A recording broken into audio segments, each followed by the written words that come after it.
الحمد لله رب العالمين الصلاة والسلام على خاتم النبيين أما بعد فأعوذ بالله من الشيطان الرجيم بسم الله الرحمن الرحيم. معزز خواتین وزرات،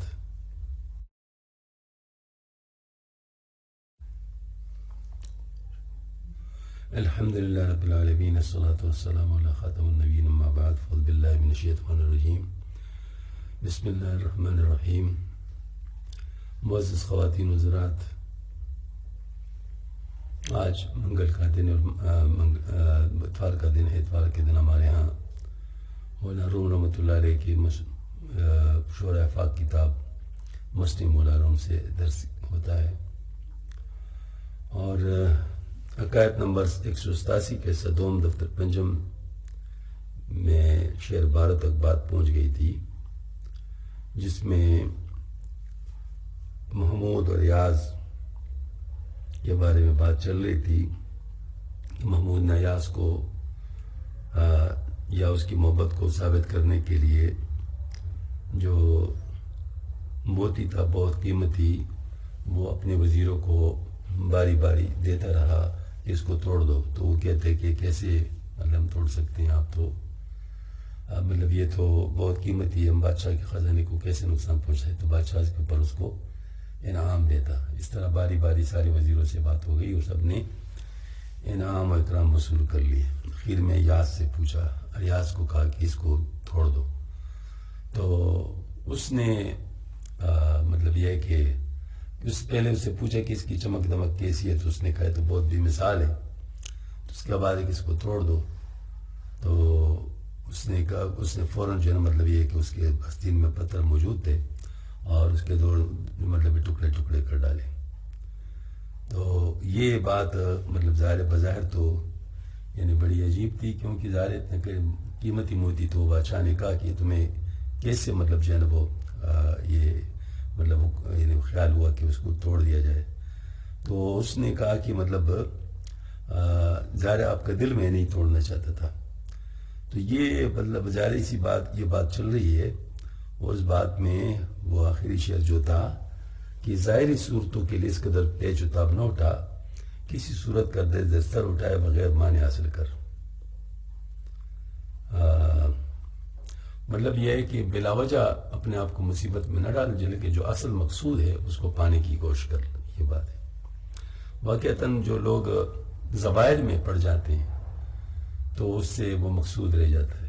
بعض لوگ واقعی زوائد میں پڑ جاتے ہیں. میں ایک دفعہ جو ہے نا وہ مدینہ منورہ میں صوفی اقبال صاحب رحمۃ اللہ علیہ کی خدمت میں حاضر ہوا. تو حضرت کو میں نے اپنی کتاب میراث کا انسانی صاحب پیش کیا. تو حضرت نے اس کو دیکھ کے کہا کہ ماشاءاللہ یہ کتاب، یہ کام آپ کا پہلے کاموں سے اچھا ہے. تو ویسے حضرت نے مجھے اپنے ساتھ بٹھا دیا. تو اس دن عجیب بات تھی کہ جب جو بات بھی میں کرتا تو حضرت اس کی ماشاءاللہ یعنی تائید میں پوری بات فرماتے تھے. تو میرے منہ سے نکلا کہ حضرت، اس کتاب کے بارے میں بات چل رہی تھی، میرے منہ سے نکلا کہ حضرت جس فن میں بھی زوائد کے اوپر زیادہ زور دیا جانے لگے اصل مقصود کے مقابلے میں، تو وہ چیز مشکل ہو جاتی. تو حضرت نے فوراً اس کی تائید میں فرمایا کہ ہاں بالکل، جو ہے نا مطلب یہ ہے کہ تصوف بھی ایسی ہے. پھر مجھ سے پوچھا کہ تصوف میں تصوف نہیں ہے، اس کا کیا مطلب ہے؟ تصوف میں تصوف نہیں ہے، اس کا کیا مطلب ہے؟ تو میں سمجھا کہ حضرت مجھے کچھ سمجھانا چاہتے ہیں. میں نے کہا حضرت آپ ہی فرما دیجیے. فرمایا تصوف باب تفاعل سے ہے، اور باب تفاعل میں تکلف پایا جاتا ہے. تو تصوف میں تکلف نہیں ہے، یعنی گویا کہ جب کام جو مقصودی کام ہے وہ بغیر تکلف کے ہونے لگے تو تصوف حاصل ہو گیا. یہ بہت ماشاءاللہ جی بات حضرت نے بات فرمائی. تو یہاں پر بھی حضرت بالکل وہی فرما رہے ہیں کہ ظاہری صورتوں کے لیے اس قدر پیچ اتاب نہ اٹھا، کسی صورت کا درد سر اٹھائے بغیر معنی حاصل کر، مقصود کو حاصل کر. زاہد کو انجام کا غم ہے کہ قیامت کے روز اس کو کیا حال ہوگا. ہست زاہد را غم پایان کار، تاج باشد حال او روزی شمار. عارف از آغاز گشتہ ہوش مند، از غم و احوال آخر فارغن. اس کے برخلاف اس کا عارف لوگوں کی ابتدا سے ہوش مند ہے اور آخرت کے احوال کے غم سے فارغ ہے. سبحان اللہ، لا الہ الا اللہ محمد رسول اللہ. یعنی عارف لوگ کو ابتداء فرینچ سے اپنا یعنی ثابتہ ان کی استعداد کا کشف ہے، پر جو احوال ان پر وارد ہونے والے سب ان پر مکشوف ہیں. بود عارف راہ میں خوف و رجا سابقہ دانش خرد ہر دو جا را. یہی خوف و رجا جو زائد کو ہے عارف کو بھی، مگر اس کی سابقہ دانی نے خوف و رجا دونوں کو نابود کر دیا. جنہوں کو اللہ تعالیٰ کی صفات کے اوپر ایسا یقین ہے کہ وہ مطلب یہ ہے کہ وہ ان دوسری چیزوں کی طرف نہیں دیکھتا. دید کو سابق زراعت کرد ماش او ہمیں دانت خواہد بود چاش. مثلا جس شخص نے پہلے ماش کاش کی ہیں اس کو نظر آ رہا ہے کہ اس کی پیداوار کیا ہوگی. عارف استو بازر است خوف بیم ہائے وہ را کرد تیغ حق دنیم. وہ عارف ہے خوف و بیم سے نجات پا چکا، شور و فغاں کو تے حق نے دو ٹکڑے کر دیا. بود اورا بینم او امید از خدا خوف فانی شد آیا شد آرجا. اس کو خوف امید خدا سے تھی، اس کا خوف جاتا رہا، امید قائم رہی، وہ قائم ہو گئی، وہ امید قائم ہو گئی. زمتحان شابوت آگہ ایاز در فریبی شین شد گمراہ ایاز. ایاز بادشاہ کے امتحان سے آگاہ تھا، اس لیے اس نے بادشاہ کے مغالطے میں دھوکہ نہیں کھایا، اس کو پہلے سے نتیجے کا پتہ تھا.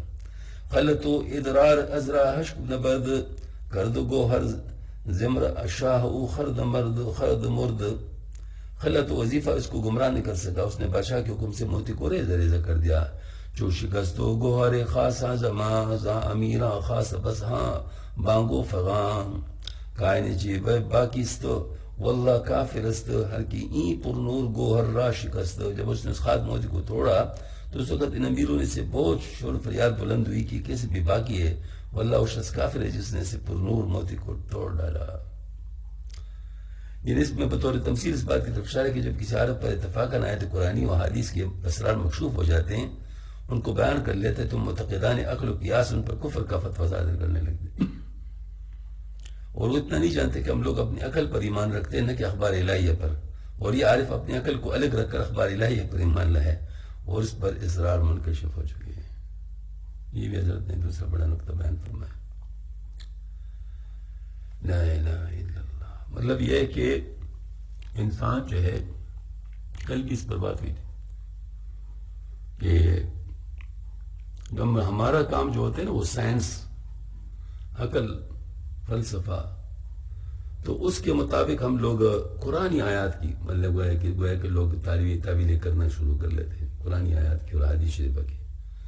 جبکہ جو عارفین ہوتے ہیں وہ جانتے ہیں کہ سائنس یہ تو راستے کی چیز ہے، یہ تو درمیان کی چیز ہے، تو ڈیولپ ہو رہا ہے. آج جو کہہ رہا ہے کل اس سے مختلف کہہ رہا ہوگا، لیکن دین تو نہیں بدل سکتا، دین تو فائنل ہے. اس میں تو بات جو ہے صرف یہ بات ہے کہ ثابت ہو بس. حضرت تانوی رحمۃ اللہ نے انتہائی زبردست طریقے سے اس مسئلے کو حل کیا ہے. حضرت کی کتاب ہے احکام اسلام عقل کی نظر میں، بہت عمدہ کتاب ہے، اس کا انگریزی میں بھی ٹرانسلیشن ہو چکے ہیں. تو اس کتاب کے اندر حضرت نے ایک کلیہ فرمایا ہے کہ قطعیات جو ہے، مطلب جس کو کہتے ہیں نا ظنی اور قطعی و ظنی، اس کے لحاظ سے انہوں نے کہا فرمایا کہ عقلی دلیل اور نقلی دلیل تو 4 کمبینیشن بن جاتے ہیں. یعنی عقلی دلیل بھی قطعی ہو اور نقلی دلیل بھی قطعی ہو، یہ ممکن ہے. اس صورت میں اسلام کی بات میں کوئی اختلاف نہیں ہو سکتا عقل کے ساتھ.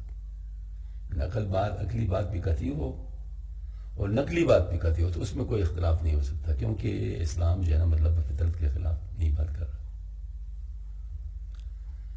اور نقلی بات، عقلی بات جو ہے نا مطلب ہے کہ ظنی ہو اور نقلی بات بھی ظنی ہو، تو اس صورت میں نقلی بات کو فوقیت حاصل ہوگی، اس میں عقلی بات کی پرواہ نہیں کریں گے کیونکہ دونوں ظنی ہیں. اور میں اگر نقلی بات قطعی ہو اور عقلی بات ظنی ہو تو اس صورت میں بدرجہ اولا نقلی بات کو لیا جائے گا. اور عقلی بات بھی نقلی بات جو ہے نا وہ عقلی بات ظنی ہے اور نقلی بات ظنی ہے اور عقلی بات قطعی ہے. یہاں پر عقلی بات کو لیا جائے گا, یعنی عقلی بات کو لیا جائے گا, کیونکہ ظن کی تو مختلف تعبیریں ہو سکتی ہیں, تو ان میں تعبیر ہم عقل کے مطابق کر لیں گے, تو لہذا بات ایک ہو جائے گی. تو فرمایا اس چیز کو درایت کہتے ہیں, اس چیز کو روایت اور درایت, اس چیز کو مطلب درایت کہتے ہیں. بہت عمدہ ماشاءاللہ. اس سے ممر و اطلال کا مسئلہ بہت آسانی کے ساتھ حل ہو گیا کہ اس میں میں نے اس پر وہ کیا انالیسس کیا کہ روایت کی جو شہادت ہے یہ ظنی ہے, لیکن روایت کی شہادت کے ذریعے سے فیصلہ کرنا یہ قطعی ہے. مطلب ہے کہ یعنی جس وقت کوئی شہادت دے رہا ہے وہ شہادت تو ظنی ہے بذات خود, کیونکہ ٹھیک بھی ہو سکتا ہے غلط بھی ہو سکتا ہے, ممکن اس کو دھوکہ لگ گیا. لیکن شہادت لینا یہ قطعی ہے کہ بغیر شہادت کا فیصلہ نہیں ہوگا, یہ قطعی ہے. لہذا عمر تمام سائنسدان اگر اکٹھے ہو جائیں کہ چاند پیدا ہو گیا ہے لیکن بادلوں کی وجہ سے کسی اور وجہ سے چاند نظر نہیں آیا, تو ہم سائنسدانوں کی بات نہیں مانیں گے, ہم کہیں گے ہم نے نہیں دیکھا, اس بات ختم. اس وقت چونکہ جو مطلب جو ہے یعنی چاند کا دیکھنا یہ چونکہ لازم ہے, یہ قطعی ہے, لہذا ہم اس کے مقابلے میں ہم دوسری بات نہیں رہیں گے. لیکن خود شہادت کی جہاں تک بات ہے تو چونکہ شہادت بذات خود ظنی ہے, اور عقلی بات کہ چاند جب تک پیدا نہ ہو اس وقت تک نظر نہیں آ سکتا, یہ قطعی ہے. عقلی لحاظ سے یہ قطعی ہے. جب عقلی لحاظ سے قطعی ہے تو اگر چاند پیدا نہیں ہوا ہو اور ہمارے پاس 200 شہادتیں آ جائے کہ چاند نظر آ گیا, تو ہم کہیں گے نہیں, وہاں پیچھے تھا, چاند پیدا ہی نہیں ہوا تو کیسے نظر آیا, سمجھ میں آئی نہیں بات. تو یہ گویا کہ اس قسم کی باتیں مطلب ہمیں کام دیتی ہیں. تو عقل اور نقل یہ دونوں چیزیں آپس میں ماشاءاللہ ان کی باقاعدہ انالیسس کی جاتی ہے ایسی چیزوں میں. تو حضرت نے فرمایا کہ یہ جو ہے نا مطلب بطور تمثیل اس بات کی طرف اشارہ ہے کہ جب کسی عرب پر اتفاقاً آئے تو قرآن اور حدیث کے اسرار مکشوف ہو جاتے ہیں, اس کو بیان کرنے لگتے ہیں, تو معتقدان عقل و قیاس ان پر کفر کا فتویٰ لگانے لگتے ہیں, اور اتنا نہیں جانتے کہ ہم لوگ اپنے عقل پر ایمان رکھتے ہیں نہ کہ اخبار الہیہ پر. اور یہ عارف اپنے عقل کو الگ رکھ کر اخبار الہیہ پر ایمان لایا, اس پر اسرار منکشف ہو چکے. واجمات جملہ الجہل عما در شکستہ در امر شاہراہ, حالانکہ وہ ساری جماعت نے جہالت کو چشمی سے حکم شاہی کے موتی کو توڑ ڈالا تھا. یعنی حکم شاہی جو ہے وہ جو موتی سے زیادہ اعلیٰ تھا اس کو توڑ ڈالا تھا. تو ان کو یعنی گویا کہ یوں سمجھ لیجئے کہ جو کام یعنی وہ یوں سمجھ لے کہ خراب تھا وہ تو ان کا تھا, کیونکہ اس نے بادشاہ کے حکم کو توڑ ڈالا تھا. قیمتی گوہر نتیجہ مہر ود برچنا خاطر چرا پوشیدہ شد. بادشاہ کے حکم کی تعمیل کا قیمتی موتی جو مہر و محبت کا نتیجہ تھا, ایسے عمرہ کے قلب پر کیوں پوشیدہ رہا. یعنی عمرہ دربار نے موتی کو قیمتی سمجھ کر اس کے توڑنے سے پہلے تہی کی. وہ بیوقوف یہ نہیں سمجھا کہ اس کو نہ توڑنے سے شاہی حکم ٹوٹتا ہے جو اس سے زیادہ قیمتی ہے. اور تعجب ہے کہ عمرہ وزراء کو اتنا معلوم نہ تھا کہ بادشاہ کے حکم کی تعمیل اعلیٰ خلوص و وفاداری کا ثمر ہے. بس اس کے حکم کی تعمیل نہ کرنا عملاً اپنے عدم وفاداری کا اعتراف ہے. ایاز ان تمام روز کو سمجھا, اس کے مطابق عمل کیا.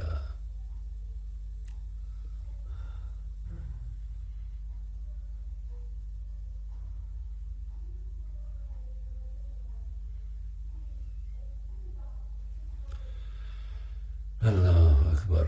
حکایت نمبر 168 حصہ دوم دفتر پنجم. تشنی امیراں ایاز را کہ چرا چنی گوہر را شکستی و جواب ہو. امیروں کا ایاز کو برا بلا کہنا کہ تو نے کیوں موتی کو توڑ ڈالا, اس کا ایاز کا جواب. گفتہ ایاز اے مہتران اینا باور امر شے بہتر بقیمت یا گوہر. ایاز نے کہا اینا مور امیروں, بادشاہ کا حکم زیادہ قیمتی یا موتی. امر سلطان بہبود پیش شما یا کہ اینی کو گور بہر خدا, برے خدا اتنا بتاؤ کہ تمہارے بادشاہ کا حکم بہتر ہے یہ عمدہ موتی. این زرتا پر گوہر برشانی قبلتا غولست جا ہو رہانی. ارے تمہاری نظر تو موتی پر ہے, بادشاہ پر نہیں, تمہارا مقصد چلاوا ہے راستہ نہیں. منزش بر میں نگردانم نظر منچ مشرق روئی نارم در حجر. میں بادشاہ سے نظر کو نہیں پھیرتا، میں مشرق کی طرف پتھر کے بت کی طرف رخ نہیں کرتا. موتی پتھر کرتا نا تو اس کی طرف. ہاں. میں مشرق کی طرف پتھر کے بت کی طرف رخ نہیں کرتا. بے گور جانے کے رنگی سنگ راہ برگزیند پس نہد او امر شاہ. جو بے جوہر جان راستے کے رنگین پتھر کو جیسے کہ موتی اختیار کرے وہ بادشاہ کے حکم کو پس پش ڈال دے گے. آگے مولانا فرماتے ہیں پشت سوئی بات بگل رنگ کن عقل در رنگا اور اندھا دنگ کن. اے مخاطب تم پھول کی سرنگت والی پتلی کے کھیل میں غافل نہ ہو بلکہ اس کی طرف پھیر لو. اس کے اندر رنگ پیدا کرنے والے خالق تعالی شانوں کی یاد میں اپنے عقل کو محو کر لو. یا اللہ تردش اندر آرجو سبو بر سنگ زن آتشی اندر بوت اندر رنگ زن. نہر میں داخل ہو جاؤ، گڑے کو پتھر پر دے مارو، رنگ و بو میں آگ لگا دو. تقیدات تعینات کو فنا کر کے ذات حق میں محو ہو جاؤ. مطلب یہ چیزیں جو ہے نا جو اللہ پاک نے بنائی ہے تو ان کو اللہ کے مقابلے میں تو نہ لاؤ نا کہ تم اللہ کو چھوڑ کے ان چیزوں کے پیچھے چلے جاؤ، بلکہ تم اللہ کو لو اور ان چیزوں کو اللہ کے لیے چھوڑ دو. یہ بات زبردست ہے. گرنہ در راہ دین از رہ زنا رنگ و بو میں پرست مانندی زنا. اگر تم دین کے راستے میں ایک ڈاکو نہیں تو عورتوں کی طرح رنگ و بو کی پرستش نہ کرو. تقیدات تشخصات کا دلدادہ خود اپنے دین کا رہزن ہے. آگے عمرہ سے خطاب ہے. تقیدات و تشخصات. سبحان اللہ. دین بہت آسان ہے، سادہ ہے، اور یہی آسانی و سادگی بعض لوگوں کے لیے یعنی سمجھ میں نہ آنے والی چیز بن جاتی، اور وہ اپنی طرف سے اس کو مشکل تر صورت میں سمجھنا چاہتے ہیں. نتیجتاً ان تقیدات میں اور تشخصات میں گمراہ ہو جاتے ہیں اور اپنے آپ کو نقصان پہنچانے لگتے ہیں. ہاں جی، مطلب یہ ہے کہ بہت آسان ہے. اب دیکھیں شب برات ہے، سبحان اللہ، پتہ ہے مبارک رات ہے. مبارک رات میں کیا کرنا چاہیے؟ وہی جو اللہ پاک کو اچھا لگے وہی کرنا چاہیے. اللہ پاک کو کیا اچھا لگتا ہے وہی چیز جو اللہ پاک نے پیغمبر کے راستے بھیجی ہیں وہی چیزیں اچھی ہیں. لہٰذا ان چیزوں میں مشغول ہو جاؤ. اب میں ایک خاص ترتیب بنا دوں، نہیں یوں کرو یوں کرو یوں کرو یوں کرو، مجھے بتاؤ کہاں سے پتہ چلے گا اللہ پاک نہیں فرمائے؟ ہم اپنے آپ کو تقیدات میں باندھ لیا نا، پریشان کر لیا اپنے آپ کو. لا الہ الا اللہ لا الہ الا اللہ. موسیٰ علیہ السلام کی قوم کو فرمایا گائے کو ذبح کرو، وہ پوچھنے لگے وہ کیسے ہو گائے، مطلب جو ہے نا وہ کیا، اس کی عمر کیا ہوگی وہ بتا دیا گیا. پھر کیا ہوگا، رنگ کیا ہوگا وہ بتا دیا گیا. جتنے پوچھتے تھے اتنے شرط پر بڑھا دیے جاتے. ہاں جی، تو اپنے لیے مشکل بنا دیا. اگر پہلی بات پر عمل کر لیتے اور گائے کسی بھی گائے کو ذبح کر لیتے ان کا کام ہو جاتا. اب پوچھا تو پھنس گئے،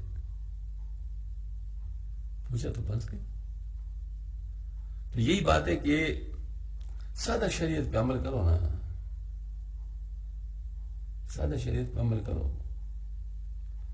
اس میں یہ نہ سوچو کہ یہ ایسا اور یہ ایسا اور یہ ایسا یہ ایسا نہیں. بس جو چیز ثابت ہے سادہ شریعت. اپنے آپ کو بتاؤں کہ جتنے بھی ہم نے بزرگوں کو دیکھے نا الحمدللہ وہ بالکل سادہ دین پہ عمل کرتے ہیں، سادگی کے ساتھ، تکلفات سے عاری ہوتے ہیں. مطلب یہ ہے کہ ان کا وہ نہیں ہوتا. وہ اتنے سادہ ہوتے ہیں کہ جو پیچیدہ لوگ ہوتے ہیں ان کو وہ باتیں سمجھ میں نہیں آتی. پھر وہ جو ہے نا وہ اس کا عجیب و غریب بات. اب دیکھیں ہڈی مولا رحمۃ اللہ علیہ، اللہ تعالیٰ کے درجات بلند، بہت بڑے بزرگ تھے. ایک صاحب کشف ہوا کہ بہت بڑے مقام تک پہنچ گئے، بہت اچھے مقام تک پہنچ گئے.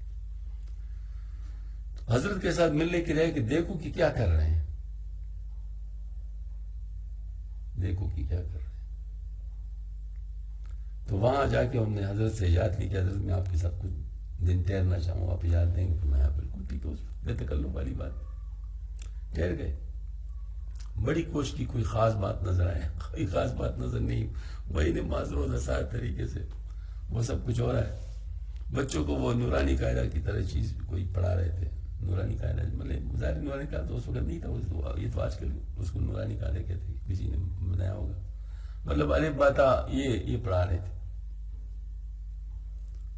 تو بلاخر پوچھتے کہ حضرت مجھے تو آپ کے بارے میں یہ مکشوف ہوا ہے، لیکن آپ کو کوئی ایسے کام مجھے نظر نہیں آیا.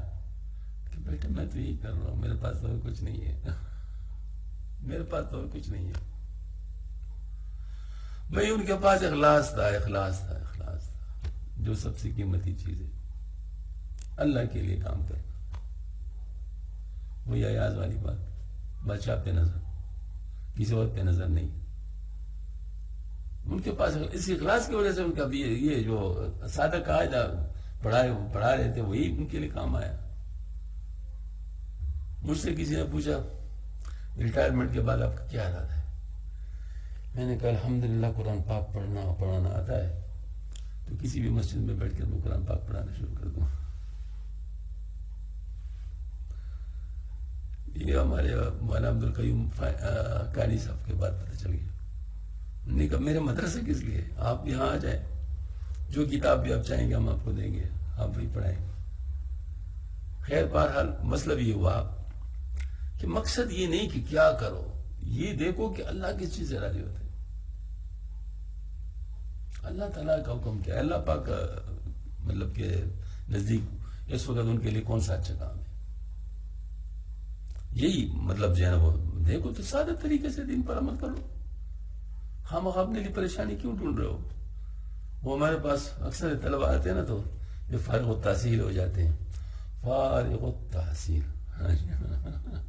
فارغ التحصیل ہو جاتے ہیں. تو یہ مجھ سے پوچھتے ہیں کہ کیا کریں، مطلب یعنی وہ صاحب. تو میں ان سے اکثر کہتا ہوں جس طریقے سے آپ لوگوں نے پڑھا ہے اس طریقے سے پڑھو.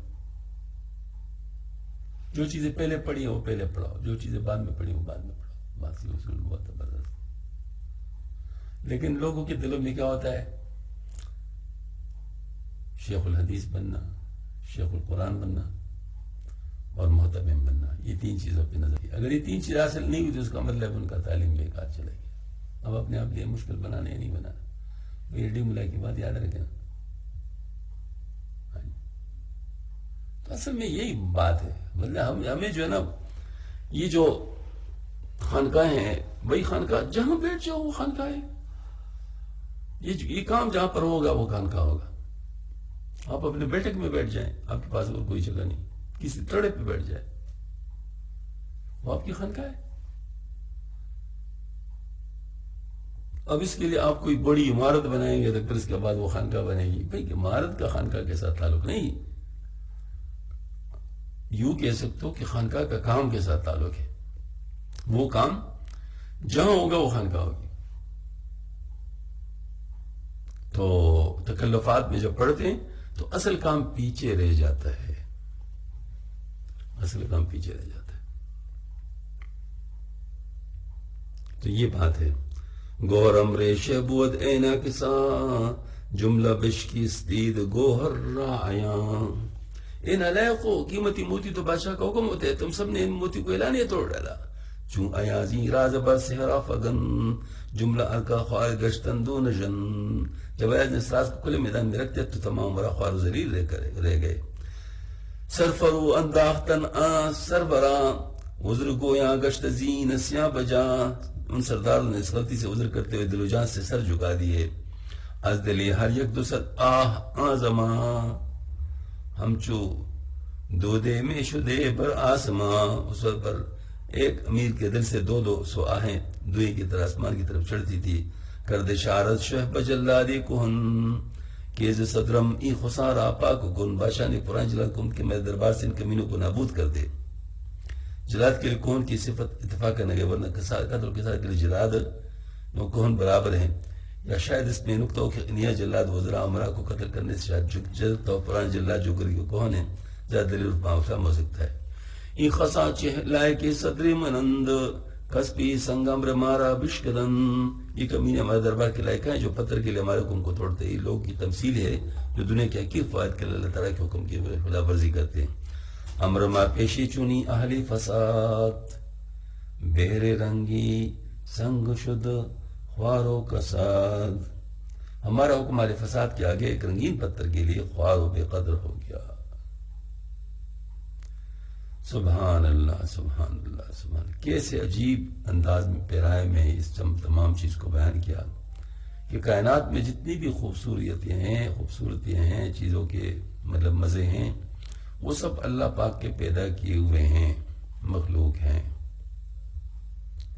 تو اگر کوئی اس مخلوق کے اوپر فدا ہو جائے اور اس خالق کو بھول جائے جس نے ان تمام چیزوں کو پیدا کیا ہے، تو کتنے وہ محروم لوگ ہیں، کتنی سزا کے لائق ہیں۔ ہاں جی، یہ اصل میں مطلب ہوا ہے کہ اس قسم کی بات حضرت نے اس حقائق سے ثابت کی۔ اللہ پاک ہم سب کو ہر حال میں اپنا رکھے اور جس کام سے اللہ پاک راضی ہوتا ہے اس میں مشغول رکھے۔ وآخر دعوانا الحمدللہ رب العالمین، ربنا تقبل منا انک انت السمیع العلیم وتب علینا انک انت التواب الرحیم۔ سبحان ربک رب العزة عما یصفون وسلام علی المرسلین والحمدللہ رب العالمین۔